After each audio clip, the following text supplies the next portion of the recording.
కడప జిల్లాలో కూడా అభ్యర్థుల్లో cross voting దడ పుట్టిస్తోంది. గెలుపుపై టీడీపీ ధీమాగా ఉన్నట్లుగా కనిపిస్తోంది. క్రాస్ ఓటింగ్ పై వైసీపీ ఆశలు పెట్టుకుంది. జమ్మలమడుగు, ప్రొద్దుటూరు, బద్వేల్, రాయచోటిలో క్రాస్ ఓటింగ్ జరిగినట్లుగా తెలుస్తోంది.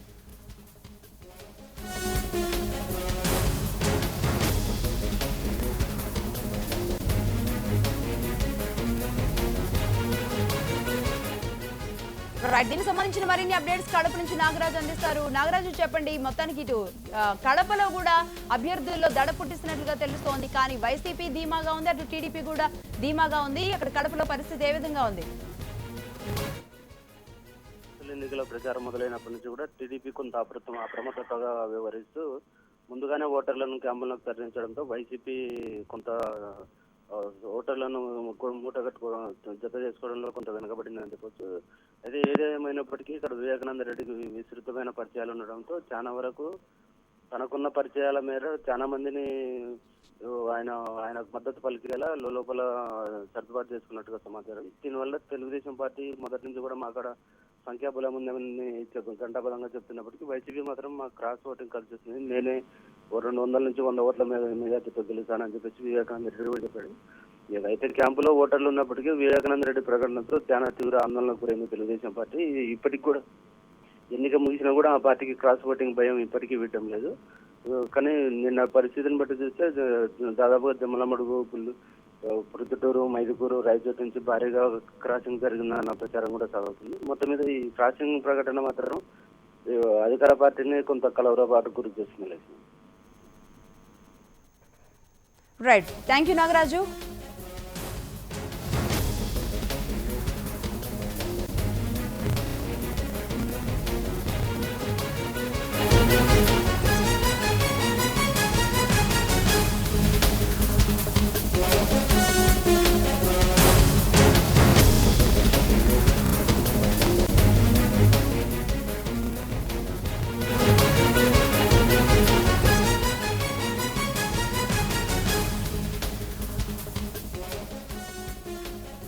కర్నూలులో కూడా ఇదే పరిస్థితి కనిపిస్తోంది. పాణ్యం, నందికొట్కూర్, ఆళ్లగడ్డ, మంత్రాలయం నియోజకవర్గాల్లో క్రాస్ ఓటింగ్ ఫలితాలను తారుమారు చేస్తుందన్న ఆందోళన అభ్యర్థుల్లో కనిపిస్తోంది.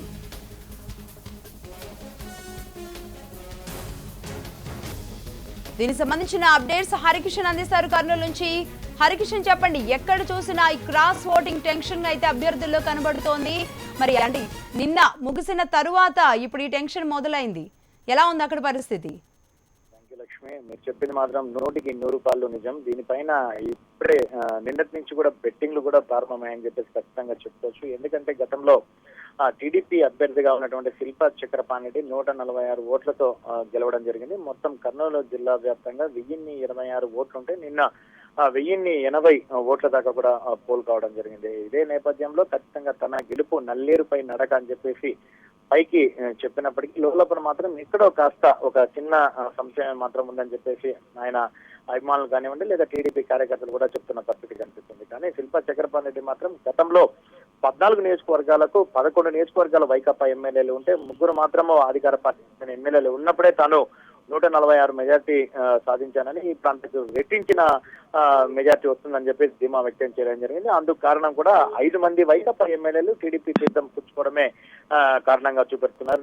నిన్నటి వరకు కూడా క్యాంపు రాజకీయాలు కూడా ఇరు పార్టీలకు సంబంధించి జోరుగా జరిగిన నేపథ్యం, వాళ్ళందరినీ డైరెక్ట్ గా పోలింగ్ కేంద్రంకే తీసుకొని వచ్చిన నేపథ్యంలో ఎవరికి వారు కూడా ధీమా వ్యక్తం చేస్తున్నారు. మరోపక్క గౌరవ్ వెంకటరెడ్డి వైకాపా జిల్లా అధ్యక్షునిగా కొనసాగుతున్నటువంటి వ్యక్తి, ఆయన 6 సంవత్సరాల తరువాత ప్రత్యక్షంగా రాజకీయాల్లోకి తొలిసారిగా పోటీ చేస్తున్న నేపథ్యంలో ఒక రకమైన సానుభూతి అతని పైన ఉండడం, ఆల్రెడీ ఆయన భార్య పాణ్యం ఎమ్మెల్యేగా కొనసాగుతుండడం, ఇవి కలిసి వచ్చే అంశాలు. మరోపక్క ఇటు కోట్ల వర్గం ఈసారి ఫుల్ ఫ్లెడ్జెడ్ గా వైకాపాకు సహాయ సహకారాలు అందిస్తామని చెప్పేసి పూర్తిగా ప్రకటించిన నేపథ్యంలో కాస్త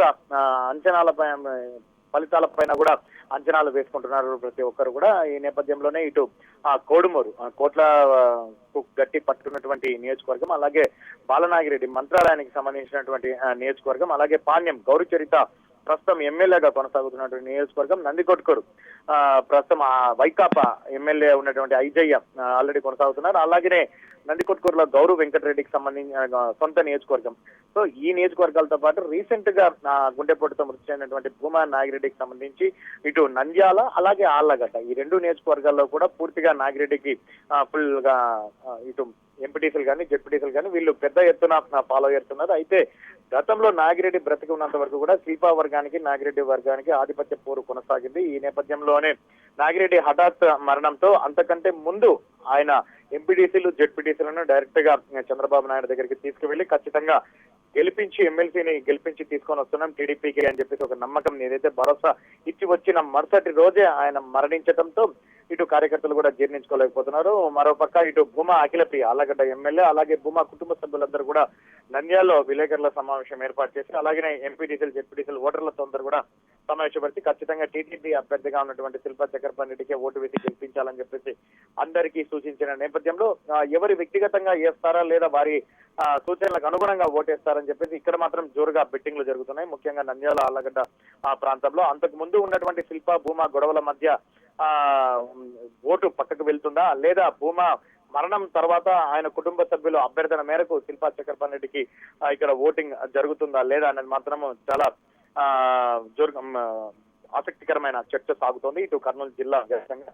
మొత్తానికి మాత్రము ఈసారి గెలుపు ఎవరన్న దానిపైన ఖచ్చితంగా ఎవరికి వారు మాత్రం ధీమా వ్యక్తం చేస్తున్నారు. అటు వైకాపా సైతం తాము తగ్గే ప్రసక్తే లేదు. ఎందుకంటే గతానికి ఇప్పటికీ చాలా తేడా ఉంది. ఖచ్చితంగా ఈసారి గెలుపు మాదే అని చెప్పేసి ధీమా వ్యక్తం చేస్తున్నారు. మరోపక్క ఇటు టీడీపీ అభ్యర్థిగా ఉన్నట్టు శిల్పా చక్రపాణి రెడ్డి మాత్రం ఈసారి గెలుపు మీద కాదు ఓటింగ్ పర్సంటేజ్ మీద, అంటే తనకు ఎంత లాస్ట్ టైం వచ్చినటువంటి 146 కాదు మరింత రెట్టించిన మెజార్టీ వస్తుంది. ఆ మెజార్టీ మీదనే తాము కాన్సన్ట్రేషన్ చేస్తున్నామని చెప్పేసి శిల్పా చక్రపాణి రెడ్డి చెప్పడంపై మొత్తానికి మాత్రం దీనిపైన జిల్లాలో జోరుగా ఆసక్తికరమైన చర్చ సాగుతుంది. మరోపక్క రైట్, థ్యాంక్ యూ హరికిషన్.